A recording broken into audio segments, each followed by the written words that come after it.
মতিউরকে বদলি করে দিছে। বদলি বলতে মনে করেন এনবিআর ছিল তো, এখান থেকে মোটামুটি সরিয়ে ওনাকে অর্থ মন্ত্রণালয়ে পাঠিয়ে দিয়েছে। এখন এই সংবাদটা যখন শুনলাম, পড়তেছে যে রিপোর্টার পড়তেছে আর কি, সংবাদ পাঠক, আমি হয়তো হাসি থামাইতে পারতাম না, সে হয়তো তার পেশাদারিত্বের কারণে তার হাসি থামিয়েছে। মানে এত হাজার হাজার কোটি টাকার সম্পদের হিসাব সোশ্যাল মিডিয়াতে, মেইন স্ট্রিম মিডিয়াতে হরদম প্রচারিত হচ্ছে। তার স্ত্রীর শত শত কোটি টাকার হিসাব বেরিয়েছে, তার ছেলে ছাগল কাণ্ড, তার ছেলে আপনার পাখিকে 5 লাখ টাকার মাসে খাবার খাওয়ায়, তার মেয়ে কানাডাতে 4 কোটি টাকার গাড়ি চালায়, 9 কোটি টাকা দামের বাড়ি কিনে, এত সব রিপোর্ট বের হওয়ার পরেও সেই ছাগলের বাপ মতিউরকে এনবিআর থেকে সরিয়ে অর্থ মন্ত্রণালয়ের দায়িত্বে দেওয়া হয়েছে। এটা একজন নাগরিক হিসেবে খুব মনে পীড়া দিয়েছে, খুব কষ্ট দিয়েছে।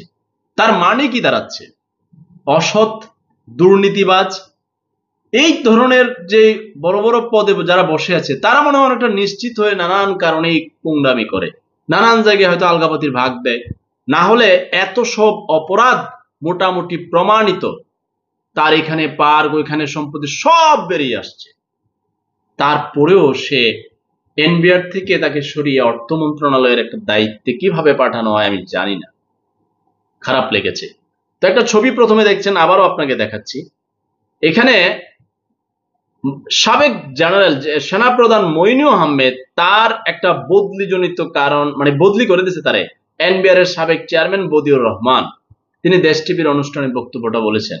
বদলি করে দেওয়ার পরেও এই তার বদলি ঠেকানোর জন্য সর্বশেষ 111-এ মইনু আহমেদ সেনাপ্রধান পর্যন্ত এনবিআর এর চেয়ারম্যানকে রিকোয়েস্ট করেছে যে আপনি তার বদলিটা ক্যান্সেল করে দেন। তাহলে এই মতিউর কতটা প্রভাবশালী। এবং এনবিআর এর চেয়ারম্যান এটাও বলছে তাকে, তার অফিসের তার কাছাকাছি পদবীর 4 জন বলছে মতিউরকে বদলি করেন না, আপনি পারবেন না। কিন্তু এনবিআর এর চেয়ারম্যান এই বদিউর রহমান 111-এ চিন্তা করেন, সেনাবাহিনীর প্রধান মইনু আহমেদের ফোনেও তাকে নড়াইতে পারে নাই। তার বদলিটা, তার আদেশ রাইট রেখেছে। এটা বলছে মইনু আহমদকে যে প্রয়োজনে আমাকে বদলি করেন, তারপর আমার অর্ডার আমি ক্যান্সেল করতে পারবো। দুঃসাহসী এনবিআর এর চেয়ারম্যান বদিউর রহমান, তার বক্তব্য শুনে দেখবেন। সে যখন চেয়ারম্যান হলো, বহু সুবিধা, গিয়ে দেখে আলাদা 2-3টা গাড়ি আছে, টেলিফোন বিল দেওয়া লাগে না, নানান কিছু এক্সট্রা তার সেবা, সরকারি সেবার বাহিরেও। এগুলো রাখছে কে? বড় বড় কোম্পানি, বড় বড় শিল্পপতি গ্রুপরা দিয়ে রাখছে যেন তাদের ওইটা কম নেই, বুঝলেন নাই? সে সব দৌড়াইছে। এই মতিউরের সাথে তার লড়াই হয়েছে বহুদিন, তার বইও লেখছে। সে এইটা সেই মতিউর। এমনকি বলে রাখছে এনবিআর এর চেয়ারম্যান বদিউর রহমান যে সাবেক অর্থমন্ত্রী ছিল না বিএনপির সময় সাইফুর রহমান, তার বাসভবনে তার যাতায়াত ছিল খুব ক্লিয়ারলি। কিবরিয়া ছিল না আওয়ামী লীগের সময়ে, সেখানেও তার যাতায়াত ছিল খুব ক্লিয়ারলি। মানে বুঝেন মতিউরের দাপট এবং ক্ষমতা কত দূর পর্যন্ত।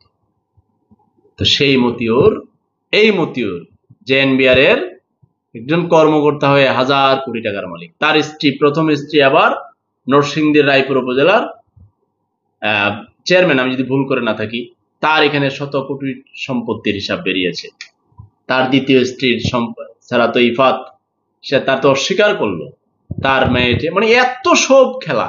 মানে মতিউর, এমনও বলা হচ্ছে যে বেনজিরের চাইতেও মতিউরের দুর্নীতি বেশি। অথচ সেই মতিউর এখন কোথায় কেউ জানে না। ইফাত তার মাকে নিয়ে চলে গেছে, এখন সেই মতিউরকে বদলি করে দিয়েছে। খবরটা আমার কাছে খুব খারাপ লাগছে। আপনার কাছে কেমন লাগছে আমি জানি না।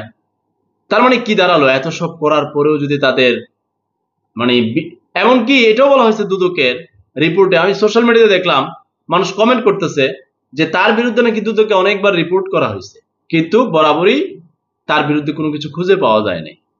মানে আশ্চর্যের ব্যাপার না?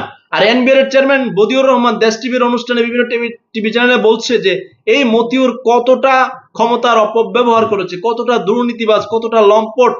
সেনাবাহিনীর প্রধান পর্যন্ত তার জন্য টেলিফোন করে তার বদলি যেন ক্যান্সেল করা হয়। বদিউর রহমান বলছে সেনাবাহিনীর প্রধানের আগে কত কত ব্রিগেডিয়ার জেনারেল, তারাও ফোন করছে বিভিন্ন জায়গা থেকে, তারপরে বদিউর রহমানকে নড়াইতে পারে নাই। বদিউর রহমান বলছে আদেশ আদেশ। এরকম বাংলার বাঘ কয়টা আছে? এটা সেই মতিউর। তো এই মতিউরের এত সব বের হলো, এখন আমরা তো হতাশ না বরাবরই, মানে আমরা তাহলে কোন দেশের নাগরিক? এখানে আসলে কোন ভাবে মানে কি বলবো? আপনি আপনি যদি ধরেন ব্যাংক থেকে 5 লাখ টাকা লোন নেন, আপনি যদি মনে করেন কোনো কারণে ঋণ দেন না, আচ্ছা আপনার কথা বাদ দিলাম, কৃষক মেহনতি মানুষ, সাধারণ, খুব দাম পাওয়ার কথা কিন্তু তার চেয়ারই নেই, ভাড়া খাবি কি? কৃষকরা তো দাম দেস না ভাড়া অফিসারের তাই না? তো এই কৃষক যদি কোনো কারণে 10,000 টাকা ঋণ নিয়ে না দেয়, দেখুন তারে বাইন্দা লেগে গেছে। তাহলে গরিবের জন্য বিচার ব্যবস্থা খুব ক্লিয়ার, আর এই মতিউরদের জন্য, বেনজিরদের জন্য খুব স্লো। তাহলে আমি কোথায় বেড়ে উঠলাম? আমার পরবর্তী প্রজন্ম কোথায় বেড়ে উঠবে? হতাশ, খুব খারাপ লাগে। এমনটা হওয়ার কথা না। একজন মুক্তিযোদ্ধার সাথে কথা বলছিলাম, তিনি জীবিত আছেন। জিজ্ঞেস করছিলাম যে দেশ স্বাধীন করেছিলেন এই চোরদের জন্য নাকি, এই লম্পটদের জন্য, এই মতিউরদের জন্য, বেনজিরদের জন্য নাকি?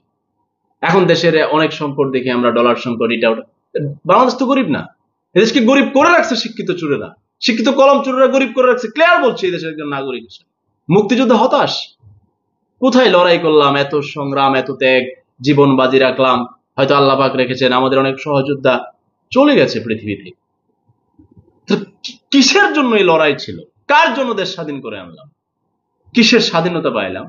তো পরবর্তী প্রজন্ম কিংবা এখন মানুষ কিসের স্বাধীনতা উপভোগ করছে? তো চোরদের কারণে তো পরাধীন এই দেশের নাগরিক।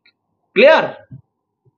মানে চুরি চলছে, কোথায় নেই এমন একটা সেক্টর মানুষ বলে, আমিও তো খুঁজি, বলি, হতাশ হয়ে যায়। একটা দেশ তো এইভাবে, একটা প্রজন্ম এইভাবে বেড়ে উঠবে, মানুষ এরকম ভাবে নষ্ট হয়ে গেল, এদেশের মানুষের ব্লাড এত নষ্ট হয়ে গেল। এখন ওই যে বড় চোররা চুরি করে, কারণ জানে কিছু হবে না, নানান জায়গায় আলগাপতি দিয়ে ম্যানেজ করে ফেলবে। ওই ম্যানেজার সিস্টেম যেদিন পর্যন্ত বন্ধ না হবে, অপরাধীদের বিচার পুরোপুরি না হবে, তা একটা সময় দেশের পরবর্তী প্রজন্ম আর খুঁজে পাবেন না। তারা বিভিন্ন দেশে থাকবে, মেধাবীরা থাকবেই না, আর মানুষ যে যেমনে পারে। আর আপনার ঘরে যদি একজন মোটামুটি কলেজ পড়ার সন্তান থাকে, তারা আটকানি, তাই কিন্তু দেশে থাকে কিনা, আপনার বিরক্ত করে কিনা একটু কমেন্ট করেন। থাকতে চায় না, এর অনেক কারণ। ওই যে মতিউরদের কারণ, তারা পুংডামি করবে, 1,000 কোটি টাকার মালিক হবে, পরবর্তীতে যদি ওই কালো টাকা সাদা সিস্টেমে যদি 15% দিয়া সাদা করে ফেলে, পরে তো বাপের বেটা সাদ্দাম, পরে পরবর্তীতে হয়তো রিটায়ার্ড করে সাদা পাঞ্জাবি লাগাইব, ইলেকশনে চলে আসবে, নমিনেশন নিবে, জনপ্রতিনিধি হবে। কি করবেন তখন? আপনি তার বারান্দায় ঘুরতে হবে নানান কিছুর জন্য। আহা আহা, আমার সোনার বাংলাদেশ। সত্যি হতাশ, অভাগা মনে হয় নিজেকে, খারাপ লাগে কত কিছু নিয়ে কথা বলি। আল্লাহ।